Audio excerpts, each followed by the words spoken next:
Bismillahirrahmanirrahim. Assalamualaikum warahmatullahi wabarakatuh. Waalaikumsalam warahmatullahi wabarakatuh.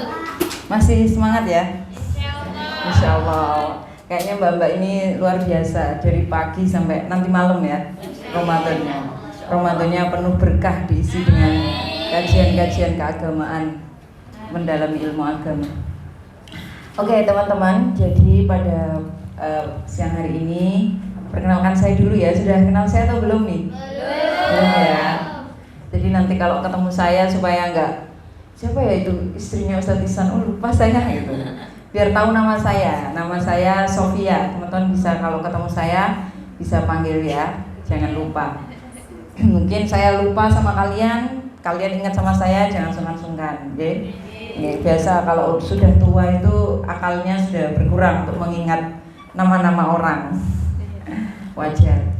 Oke, teman-teman, jadi pada siang hari ini kita saling berbagi aja tentang ekologi. Teman-teman pernah dengar apa itu ekologi? Tidak ya? Oh ya, sebenarnya sebelum kita berbicara tentang ekologi, saya berbicara tentang aktivitas saya dulu ya.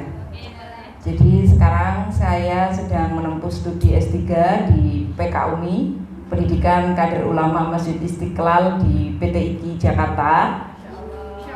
Jadi teman-teman nanti kalau suatu saat nanti ingin melanjutkan sekolah lagi, nanti kita bisa saling sharing, oke? Siapa tahu nanti teman-teman di sini mau juga jadi kader ulama.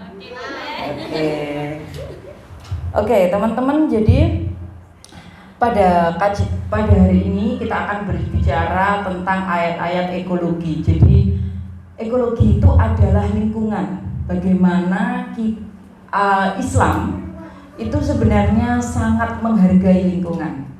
Teman-teman pernah nggak di pesantren diajarkan menjaga air, menjaga lingkungan? Iya kan? Pernah kan?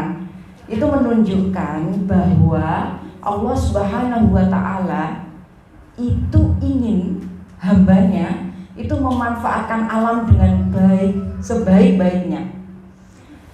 Teman-teman, alam itu terdiri dari banyak hal. Ada apa aja yang kita butuhkan? Ada udara, ada matahari, ada air, ada oksigen, ada tanah, ya kan?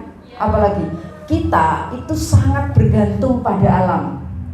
Coba kalau udara ini nggak ada oksigen, semuanya karbon dioksida, apa yang terjadi? Ya, semuanya sesak nafas, sakit, ya kan? Sakit paru-paru, terganggu pernafasannya. Itu menunjukkan bahwa Allah sudah menyiapkan seluruh alam ini dengan sebaik mungkin untuk manusia.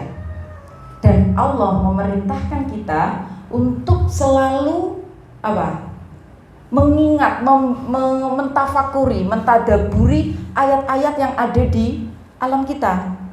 Jadi ayat-ayat Allah yang jumlahnya 6.666 itu, yaitu ayat-ayat Al-Quran, itu hanya sebagian kecil dari ayat-ayat kauniyah yang ada, yaitu alam raya ini. Nah, tugas kita sebagai manusia apa sebenarnya? Ya, tugas kita adalah merawatnya, menjaganya. Itu ya teman-teman ya, menjaga dan merawatnya. Teman-teman, kita sekarang itu memasuki krisis iklim. Teman-teman pernah dengar? Climate change, ya kan? Krisis iklim.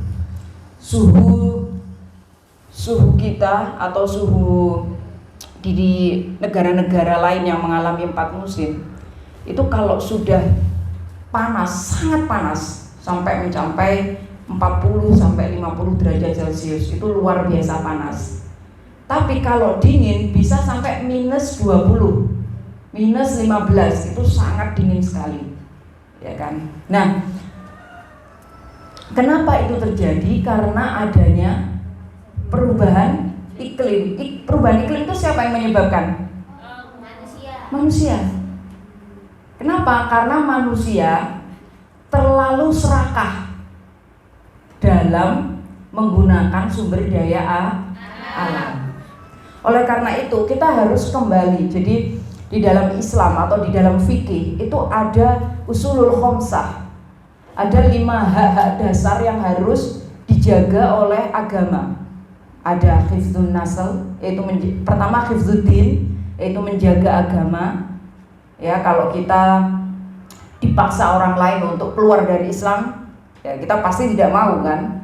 Kita pasti pertahankan agama kita. Atau ada hukum-hukum yang bisa menodai agama kita pasti mempertahankan agama kita. Itu hifdzuddin.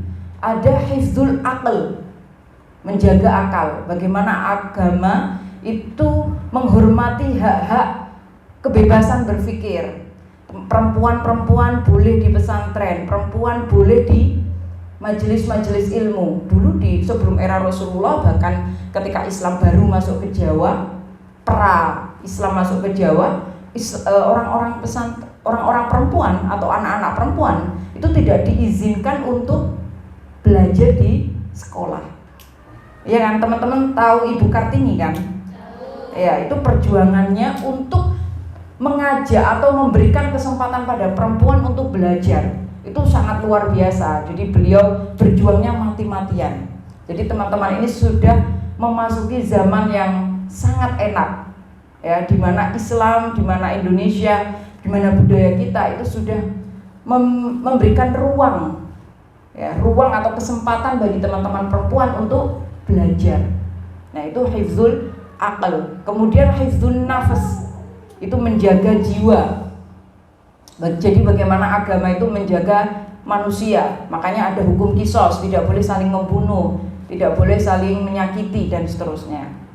Kemudian hifdzul mal, menjaga harta, tidak boleh mencuri, tidak boleh gosok, ya kan? Hifdzun nasl, menjaga keturunan, tidak boleh berzina.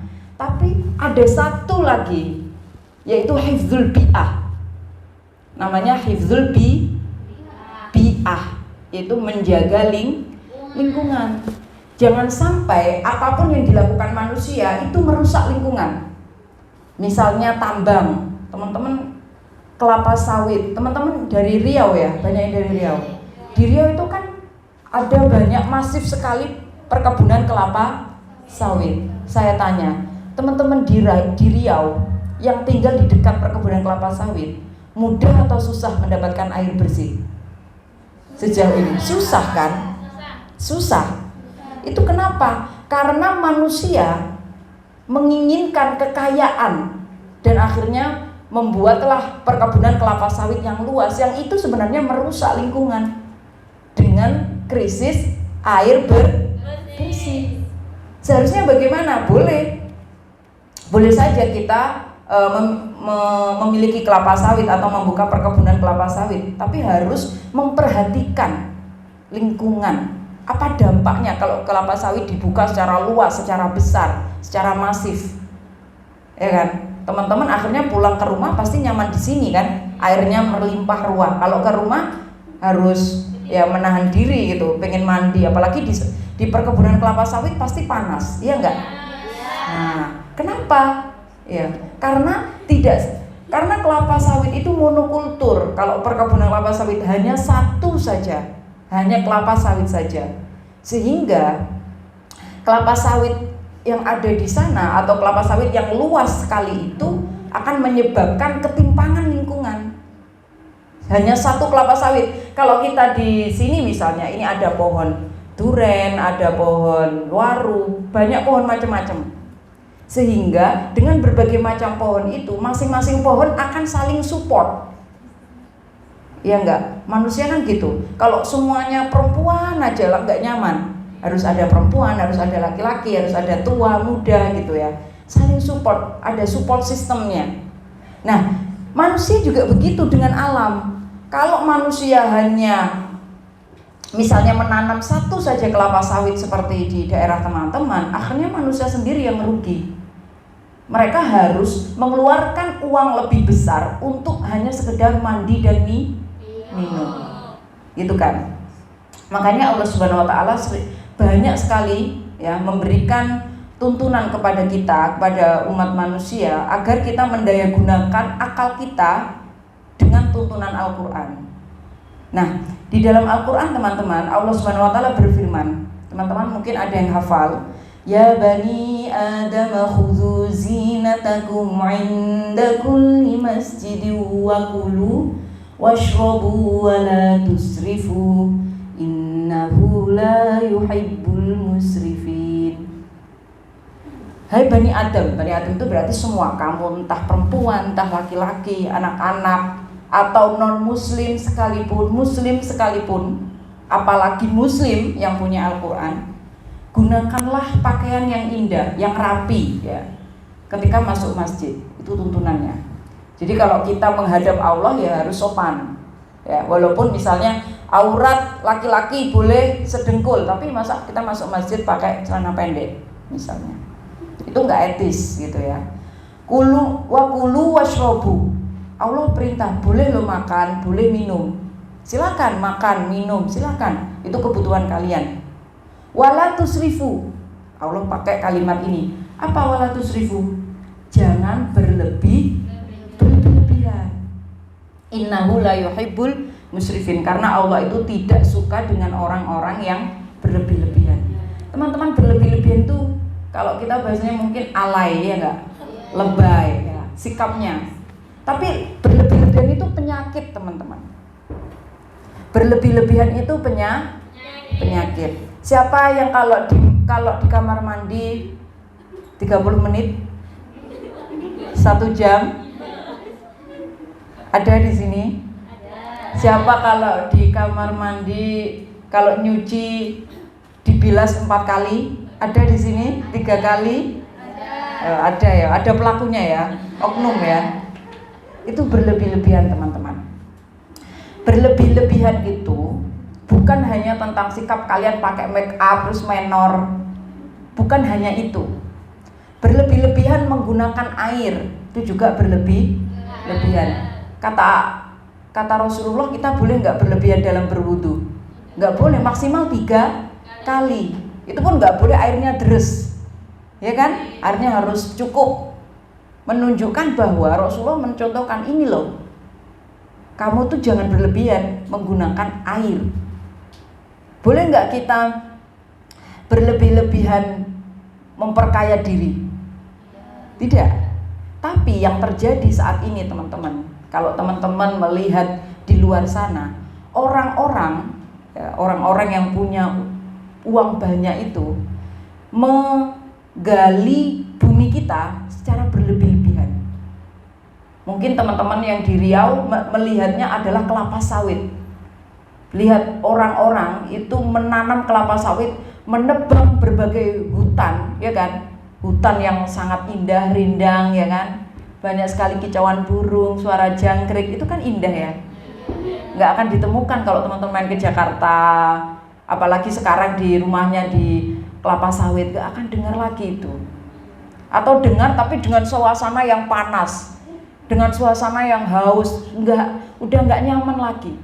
Itu karena ada rasa israf di dalam dirinya, rasa keserakahan, ingin kaya, Indonesia kaya, pokoknya bisa ekspor kelapa sawit, minyak sawit sebanyak mungkin, untuk ini, untuk itu, tapi tidak memperhatikan lingkungan. Oke, itu gambaran aja bahwa kita kenapa sampai pada krisis iklim. Bahkan teman-teman, tahun 2045 nanti kita itu akan dinyatakan krisis air bersih, baik di Jawa, di Sumatera, di Sulawesi. Karena sekarang di Sulawesi saja, air sumurnya itu tidak, di Sulawesi bagian tertentu ya teman-teman, itu tidak bisa digunakan untuk mandi, air dari sumur, apalagi minum. Jadi mereka kalau mau mandi itu harus beli air dulu buat mandi. Airnya hanya bisa untuk mencuci pakaian karena saking kotornya air itu. Air itu sangat panas dan mengandung tembaga yang bisa merusak kulit. Jadi bisa gatal-gatal, bisa kalau dibuat mandi. Itu menunjukkan bahwa kenapa kok sampai seperti itu ya, karena adanya kerusakan lingkungan di sana. Jadi teman-teman harus menyadari itu. Jadi aku harus mulai dari diri sendiri. Harus ikut turut serta menjaga alam kita. Oke, teman-teman, yang pertama, jadi kita harus apa? Hemat energi. Itu yang paling penting. Hemat energi itu gimana? Ya nanti kalau teman-teman keluar dari ruangan, jangan sampai menyalakan lampu, jangan sampai menyalakan AC, menyalakan kipas angin. Jadi apapun yang sekiranya tidak digunakan, jangan dinyalakan. Itu hemat energi. Kenapa? Sebenarnya energi kita ini ya dikeruk juga dari bumi, teman-teman. Teman-teman tahu kan? PLTU, PLTN semuanya itu dikeruk dari bumi. Apa? Tahu apa? Listrik ini bahannya apa? Tahu? Batu bara. Dan batu bara itu ya, tambang batu bara itu sangat menyusahkan manusia yang ada di sekitarnya. Mereka krisis iklim, krisis air bersih, bahkan ada uap yang keluar dari bekas tambang itu sehingga bisa menimbulkan sesak nafas, paru-paru. Mereka banyak sekali orang-orang di lingkungan itu yang terkena penyakit infeksi paru-paru, infeksi pernapasan, TBC. Ada yang meninggal juga di dalam lubang itu. Ya. Jadi jangan sampai kita boros kita, berlebihan kita, musrifun kita itu akhirnya menyebabkan orang-orang di sana terluka, bahkan jiwanya terancam. Yaitu salah satu hemat energi. Kemudian bijaksana dalam menggunakan air. Tadi kita sudah banyak bercerita. Teman-teman, kalau air terjadi krisis iklim atau terjadi krisis air bersih, itu yang paling terdampak adalah perempuan dan anak. Kenapa coba? Kenapa perempuan yang paling merasa terdampak, paling merasa rugi, atau paling merasa tersakiti, terzolimi kalau tidak ada air bersih? Kenapa coba? Ada yang tahu? Perempuan suka bersih-bersih, betul. Perempuan segalanya. Wah, ini teman-teman bisa mendeteksi, oh perempuan ini paling penting ya di dunia ini perannya. Teman-teman, karena perempuan itu mengalami pengalaman biologis. Tahu apa pengalaman biologis perempuan? Kalian perempuan kan? Pertama adalah haid, terus melahirkan, kemudian nifas, kemudian menyusui. Itu perempuan. Semuanya 4 pengalaman kita sebagai perempuan, 4 pengalaman biologis kita yang tidak dialami oleh laki-laki itu membutuhkan air bersih. Bayangkan kalian harus menahan diri untuk kalau tidak ada air, sedang haid gimana? Tidak ada air bersih, pusing kan? Gimana itu? Nggak ada jalan lain selain harus pakai air bersih. Pasti kita kalau nggak mandi ya dalam kondisi haid gimana? Nggak karu-karuan rasanya, ya nggak? Sudah bisa dibayangkan sendiri. Bagaimana kalau kita perempuan ketika melahirkan tidak ada air bersih? Ya, itu untuk perempuan. Jadi kalau kita tidak menyadari bahwa perempuanlah yang paling terdampak terhadap air bersih, kita tidak akan bijak dalam menggunakan air. Ya kan? Dan air itu teman-teman, kalau kita menggunakannya secara berlebihan, ya kan, seharusnya misalnya 1 tangki bisa untuk 20 orang, karena kita berlebihan hanya untuk 5 orang. Akhirnya tidak efektif, ya enggak? Karena air yang kita buang yang sudah kotor tadi, untuk menjadi air bersih kembali itu membutuhkan berbagai tahap, bahkan sulit untuk menjadi air bersih kembali. Dia harus masuk tanah atau mungkin terbuang di sungai, masuk ke laut, udah nggak ada harapan lagi. Kalau dia masuk ke air tanah, mungkin masih ada harapan kecil. Dia diolah di dalam tanah itu pun kalau tanahnya subur, normal, ya. Nah itu teman-teman, kita harus bijaksana dalam menggunakan air. Karena yang paling terdampak adalah perempuan dan anak. Kenapa? Karena anak itu membutuhkan air bersih. Anak itu tidak boleh minum-minum manis, ya enggak?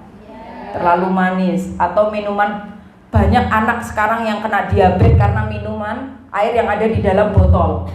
Tahu kan teman-teman informasi itu? Ya, banyak sekali anak-anak kecil meninggal kena diabetes karena banyak minum minuman kemasan. Jadi anak itu paling membutuhkan air bersih, air minum bersih. Kulit mereka adalah kulit paling sensitif. Kalau terkena air yang kotor, air yang tidak bersih, pasti muncul ruam-ruam, ya kan? Muncul gatal-gatal. Jadi kalian kalau punya bayi kan pasti memikirkan, ya kan? Adik-adik bayi kalian pasti airnya dihangatkan, ya kan? Betul-betul baru, nggak mungkin diambil dari bekas kakaknya mandi, kan nggak mungkin. Ya. Bahkan di Sulawesi teman-teman, karena air itu mahal, ya 1 galon itu 4.000 untuk mandi, bayangkan berapa galon kita butuh air untuk mandi, ya kan? Mereka dan beli setiap hari. Jadi ketika adiknya habis mandi, kakak-kakaknya yang masih balita, sekitar umur 5 tahun, 7 tahun, itu menggunakan air bekas mandi adiknya untuk mandi. Saking krisisnya, saking mahalnya air itu. Mereka seharusnya bisa beli untuk keperluan lain, bayar listrik, beli beras, tapi harus untuk membeli air yang itu tidak kita rasakan saat ini. Nggak tahu kalau teman-teman di rumah ada yang krisis air nggak di sini rumahnya? Ada ya. Biasanya kalau rumahnya krisis air pasti nggak kerasan itu, pasti pengen keluar, ya kan? Pasti nyamannya di sini aja, di pesantren gitu. Itu ya teman-teman. Nah, terus apa lagi yang harus kita lakukan setelah kita bijak menggunakan air, ya? Jangan terlalu boros. Kemudian ketika ada keran yang bocor segera diganti dan seterusnya supaya air itu tidak terbuang percuma. Yang terakhir adalah pengelolaan sampah. Penyumbang sampah terbesar adalah perempuan. Perempuan adalah penyumbang sampah terbesar. Kenapa? Iya, tahu sendiri. Karena kita mengalami pengalaman biologis yang masih menggunakan sampah. Iya enggak? Kenapa enggak diganti kain kayak kakek-kakek kita dulu, nenek-nenek kita dulu? Kakek enggak ya, sorry, nenek kita dulu, mbah-mbah kita dulu. Jadi teman-teman, nanti siapa pengurus putri di sini ada? Bikin peraturan baru, tidak boleh menggunakan pembalut sekali pakai, ya kan? Ya, Mbak Lia ya, Mbak Olia ya, Mbak Olia kan ya? Alia, oh ya Mbak Alia. Jadi kenapa? Karena itu sampah itu tidak bisa didaur ulang. Siapa yang mau mendaur ulang itu? Dan itu ya, kalau kalian buang di tanah, tanahnya akan menjadi seperti gel, sehingga merusak unsur tanah. Menakutkan ya. Kalau kalian membuang sampah di tanah, membuang sampah itu di tanah itu nggak bisa ditanamin lagi, kecuali oleh rumput-rumput liar yang tidak berguna. Ya teman-teman ya. Jadi itu kenapa kita harus bijak dalam penggunaan sampah diri kita sendiri. Ya, jadi mungkin teman-teman nanti di pesantren diadakanlah itu pembalut yang enggak sekali pakai, gitu ya. Belajar dari hal kecil. Nanti mengajak keluarganya, ya seperti itu. Itu salah satu upaya kita untuk turut serta tidak menyumbang sampah. Masa kalian di sini ikut turut nggak nyumbang apa-apa tapi buang sampah aja di Jawa ini, ya kan? Di Pondok Pesantren Baitul Iman ini ikut membuang sampah. Nanti 20 tahun kemudian Ustadz Asyari bingung, waduh kok sampah tok pondok ini, anak putri ini luar biasa kan gitu, ya kan? Makanya teman-teman harus sadar nanti gimana pondoknya kalau 20 tahun lagi ke depan, kalau saya juga turut nyumbang sampah di sini terus menerus. Ya, siapa yang akan mau mendaur ulang itu? Kan nggak ada, pabriknya juga nggak ada, dibuang aja, iya kan? Apalagi kalau dibuangnya ke tanah, tanah itu udah rusak. Unsur-unsur yang menyuburkan, ya, unsur hara yang ada di dalamnya hancur, rusak. Kena kimia yang ada di dalam gel-gel yang ada di situ. Jadi itu bisa menjadi pertimbangan pengurus nanti ya. Ternyata teman-teman harus kembali mereview. Ternyata kita selama ini nggak peduli ya sama lingkungan kita, lingkungan pondok pesantren kita. Nanti kalau unsur tanah yang ada di dalamnya sudah hilang, maka kalian juga akan terkena krisis air bersih. Kan nggak eman-eman kalau pondok pesantren Baitul Iman harus kesusahan air bersih. Ya enggak? Oke. Kemudian harus memilah sampah. Jadi teman-teman mungkin harus membedakan mana sampah yang bisa didaur ulang, mana yang tidak. Itu sangat penting teman-teman, karena sampah itu kalau dibuang sembarangan, apalagi plastik-plastik itu akan menjadi mikroplastik kecil-kecil sekali, yang itu akan kalau masuk ke dalam tubuh kita, dia akan menjadi penyakit yang namanya kanker atau saluran pernapasan, paru-paru, kanker paru-paru, bisa saluran pencernaan, tergantung dia masuknya lewat mana. Jadi kalau ada sampah, ya, sampah plastik yang didaur ulang dipisah, yang bisa kayak botol-botol dipisah, yang sekali buang, misalnya bekas makanan, itu juga dipisah, jangan dicampur. Karena plastik yang sekali pakai nanti bisa dibakar di tempat lain, misalnya yang jauh, yang botol-botol bisa didaur ulang, bisa dikasih ke tukang loak atau apa, tapi yang sekali makan bisa dipendam di dalam tanah sehingga mereka bisa kembali terurai sampahnya. Gitu ya. Jadi teman-teman mungkin nanti di pondok pesantren dibedakan sampahnya. Tiga plastik yang salah naruh atau salah buang didenda gitu. Kan bisa. Nanti uang hasil botol itu ketika ditaruh di loak bisa jadi kas. Ya kan? Ya, itu harus teman-teman harus mulai sadar diri, harus bikin kebijakan-kebijakan baru di pondoknya. Nanti kalau kalian di rumah sudah punya kebiasaan itu. Sehingga nanti kalian bisa menjadi orang-orang pejuang lingkungan, karena di rumahnya udah krisis air bersih, masa nggak sadar, ya kan? Nah gitu teman-teman, jangan sampai menunggu krisis akut ya buat mandi sampai beli ya. Nah itu sangat menyedihkan sekali kalau kita kekurangan air atau bahkan krisis air bersih, karena ayat-ayat Al-Quran sudah sangat banyak memberikan gambaran ya bahwa Allah Subhanahu wa taala itu memberikan air itu sebagai penghidupan kita. Kan kita nggak mau kehilangan kehidupan kita hanya karena egoisme atau sifat serakah kita atau sikap acuh kita. Kita nggak punya sikap egois, tapi kita acuh terhadap masa depan anak kita, masa depan orang-orang setelah kita nanti 20 tahun ke depan, bahkan 10 tahun ke depan ya, dengan tidak bijak dalam menggunakan air, tidak bijak dalam mengelola sampah. Gitu ya teman-teman. Jadi Rasulullah SAW itu adalah panutan ya kan. Laqad kana lakum fi Rasulillahi uswatun hasanah.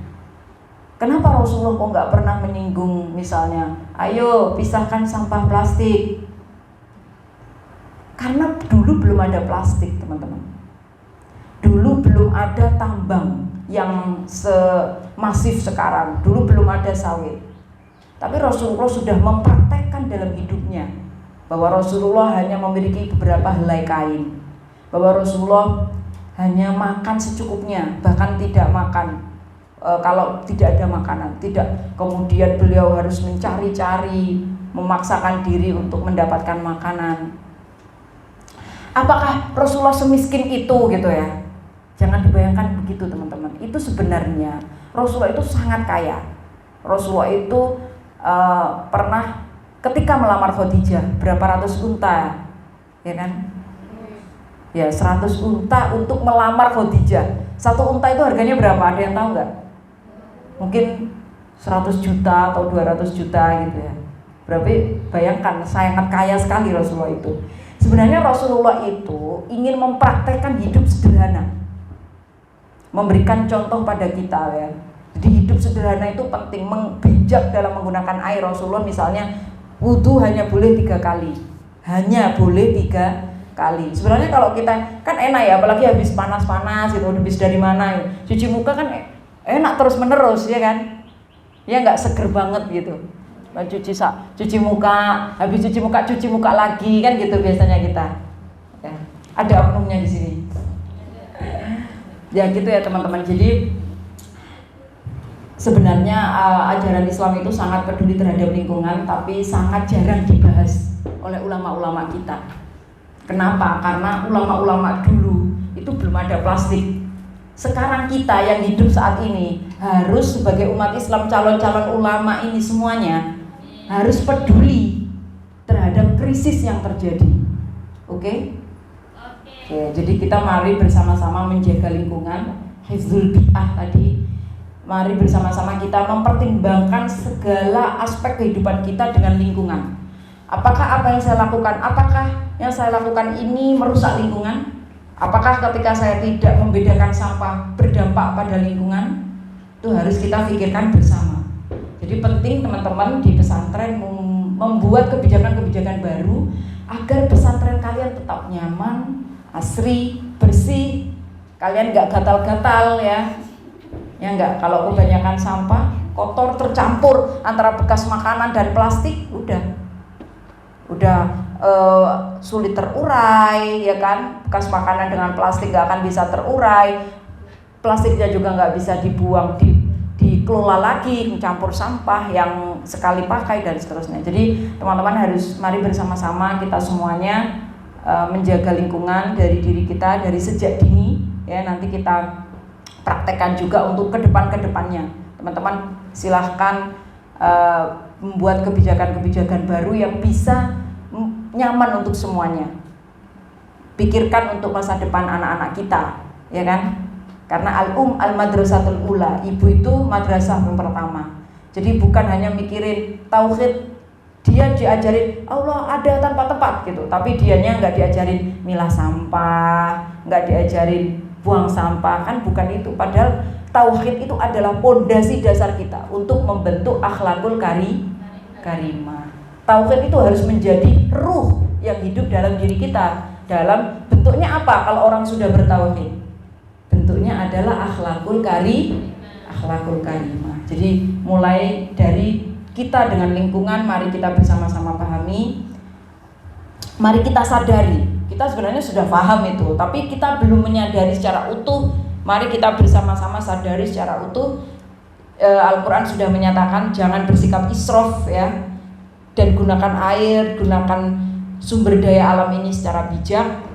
Mungkin itu teman-teman sharing kali ini. Mohon maaf kalau ada salah-salahnya, ada kurang-kurangnya. Kita boleh diskusi mungkin 1 atau 2 pertanyaan. Ada yang mau bertanya nggak kira-kira? Nggak ada ya?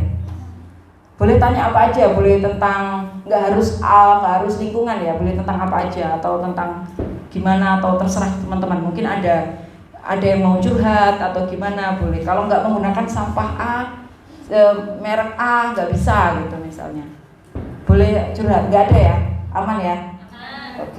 Oke teman-teman semuanya, mohon maaf kalau ada salah-salahnya, semoga bermanfaat.